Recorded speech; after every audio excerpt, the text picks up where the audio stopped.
নমস্কার। ফিউচারস্কেপ with SR এই YouTube চ্যানেলে সবাইকে স্বাগত। আপনার সন্তান কি 2026-এর মাধ্যমিক পরীক্ষায় বসতে চলেছে? তাহলে আজকের বিষয় এবং আগামী দিনের পর্বগুলি সবাইকে মন দিয়ে শোনার জন্য আবেদন রইল। আজকের বিষয় হলো বাংলা। এই বিষয়ে ভবিষ্যতে আমি বিষয়ভিত্তিক মাননীয় স্যারদেরও আনার ইচ্ছা আছে। প্রথমেই জানতে হবে বাংলায় মোট 36 নম্বরে 1 নম্বরে প্রশ্ন থাকে, যেটি নম্বর বিভাজন। তার মধ্যে 17টি থাকে এমসিকিউ, আর 19টি থাকে 19x1, 19টি থাকে এক কথায় বা 2 লাইনের মধ্যে লিখতে হয়, 1, 2, 3 লাইনের মধ্যে লিখতে হয়। এই 17টি এমসিকিউ তো ভালো রেজাল্ট করবার জন্য ঠিক করতেই হবে। সমস্যা হয় এই 19টি প্রশ্নকে যদি 1 বা 2 লাইনে ঠিকঠাকভাবে প্রতিটি প্রশ্ন লিখতে হয় বা 19-এ 19 পেতে হয়, তাহলে কিন্তু বইয়ের প্রতিটি চ্যাপ্টার খুব ভালো করে পড়তে হবে। এবং এই 19 নম্বরের মধ্যেই কিন্তু 8 নম্বরে ব্যাকরণ থাকে, যে ব্যাকরণে একটি বা দুটি প্রশ্ন কিন্তু প্রতি বছরই বলতে গেলে প্রায় বছরই সমস্যা করে। সুতরাং এই ব্যাকরণ পাঠটিকেও কিন্তু যদি 8-এ 8 পেতে হয় তাহলে কিন্তু খুব ভালো করে পড়তে হবে। এই হলো প্রথম নম্বর বিন্যাসে 36 নম্বর। তাহলে 36-এ 36 পেতে গেলে চ্যাপ্টারগুলি কিন্তু খুব ভালো করে পড়তে হবে এবং ব্যাকরণ ভালো করে পড়তে হবে। এরপরে আসি, সেটি হচ্ছে যে আমাদের যে আমি আগেই বলেছি যে এখন বর্তমান সময়ে বড় প্রশ্নে খুব একটা নম্বরে তফাৎ হয় না, মোটামুটি লিখতে পারলেই ফুল মার্কস দেওয়া হয়। কিন্তু অন্যান্য যে সমস্ত বিষয় আছে, ছোট ছোট বিষয়গুলো, সেগুলোর দিকে ভালো করে নজর দিতে হবে। এবং যেখানে ছাত্র বা ছাত্রীদের এখানে দুটি চিন্তা থাকে, E2B।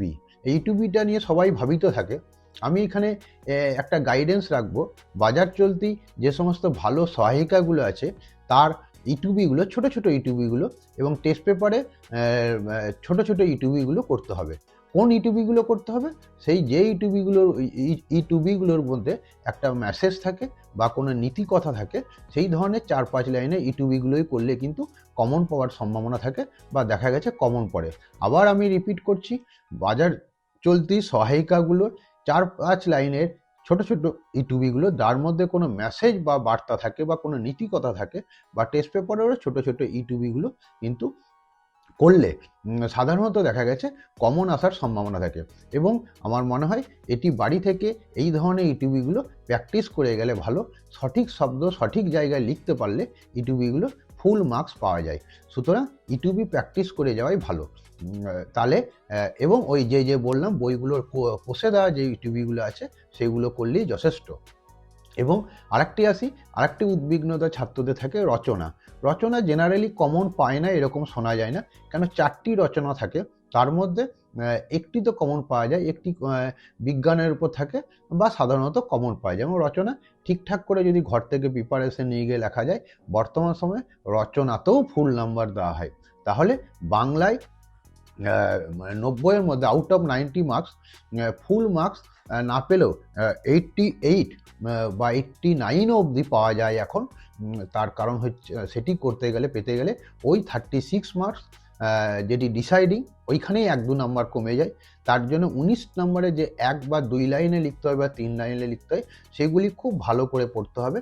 যে প্রশ্নগুলো এখনও অজানা ব্যাকরণে বা ওই 1 বা 2 লাইনে যেগুলি লিখতে হয়, টেস্ট পেপারে ঘেটে দেখা যাবে এখনও কিছু প্রশ্ন অজানা আছে, সেগুলি কিন্তু একটি খাতায় লিখে রাখতে হবে এবং পরীক্ষার আগের রাতে সেগুলিকে দেখতে হবে। এবং ব্যাকরণে 8 নম্বরে কিন্তু ব্যাকরণ যদি টেস্ট পেপার বা বিভিন্ন কোশ্চেন ব্যাংক করা যায়, একটি কোশ্চেন ব্যাংক, বারবার বলছি অনেক টেস্ট পেপার করার দরকার নেই, একটি টেস্ট পেপার খুঁটিয়ে করতে হবে, একটি কোশ্চেন ব্যাংক খুঁটিয়ে করতে হবে, নিয়ে অজানাগুলো একটি খাতায় লিখে রাখলেই যথেষ্ট সাফল্য পাওয়ার সম্ভাবনা অনেক বেশি। এরপর আসি ইংলিশ বিষয়ে। ইংলিশে যেটি সবচেয়ে আলোচিত বা উদ্বেগের বিষয় ছাত্রদের কাছে, সেটি হচ্ছে আনসিন। এই আনসিনের বিষয়ে আমি একটি কথা বলবো। এই আনসিন, কোন আনসিনগুলো? আনসিন টেস্ট পেপারের প্রতিটি পেজের আনসিন, এবং কোনো ভালো কোশ্চেন ব্যাংকে আনসিনগুলো করে রাখতে হবে।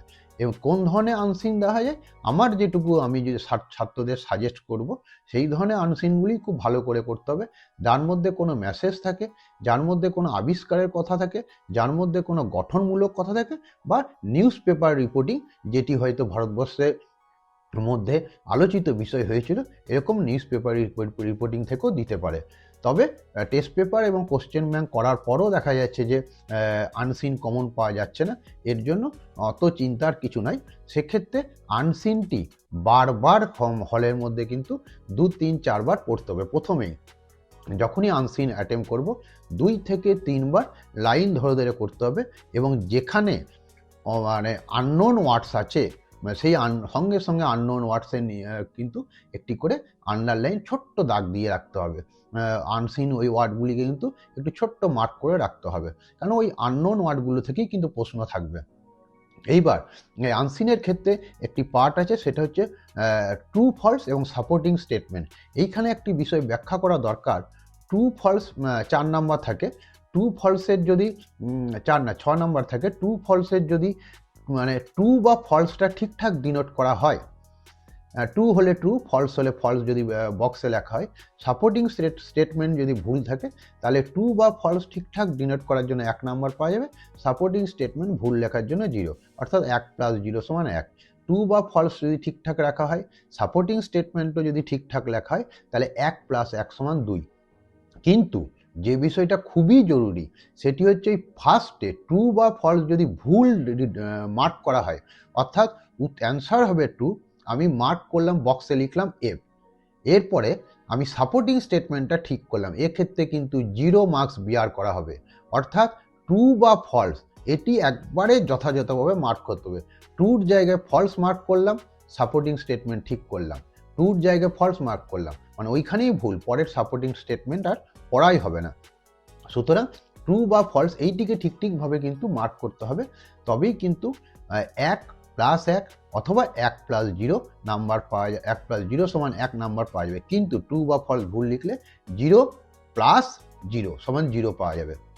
আর প্যারাগ্রাফ, রিপোর্ট, লেটার এসবের ক্ষেত্রে বলবো যে যা আছে তা ওই আবার বলছি, ভালো ভালো যে সহায়িকাগুলো আছে সেইগুলোর ছোট ছোট রিপোর্টিং, ছোট ছোট লেটার, ছোট ছোট যে লেটার আছে বা ছোট ছোট প্যারাগ্রাফ আছে, সব ছোট ছোট, সব ওই দৈনন্দিন জীবনে ব্যবহার করা বা যেটা সমাজে কোনো বার্তা দিচ্ছে এই ধরনের, বা কোনো ক্রিয়েটিভ কিছু ব্যাপার আছে ছাত্রছাত্রী রিলেটেড, সেইগুলো কিন্তু করতে হবে, করে রাখতে হবে এবং করে রাখতে হবে। এবার এখানে একটি বিষয় আমি বলে রাখতে চাই, যেটা অনেকেই আমার সঙ্গে সহমত পোষণ নাও করতে পারেন।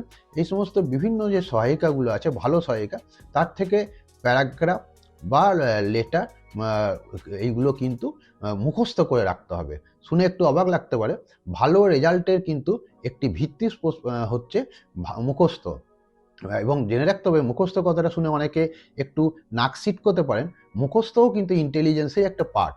যারাই ভালো রেজাল্ট করেছে তাদের মধ্যেই কিন্তু মুখস্থ করার প্রবণতা বা মুখস্থবিদ্যা খুবই ভালো আছে।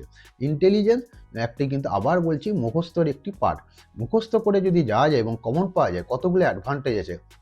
এক, আমি মুখস্থটাই পুরোপুরি লিখবো, ওই লেটার রাইটিং যা যা আছে, সেক্ষেত্রে আমার বানান ভুল হওয়ার সম্ভাবনা কম থাকবে।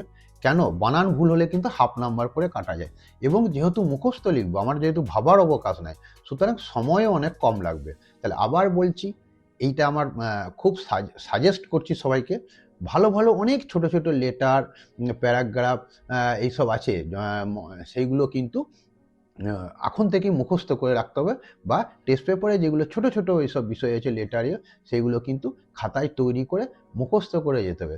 ইংরেজি এমন একটি বিষয়, আমি মনে করি জীবনের শেষ দিন অবধি শেখা যায়, যদি কেউ ইচ্ছা করে আর কি, কারো যদি মনে হয় আমি ইংরেজিটাকে আরও বেটার করব।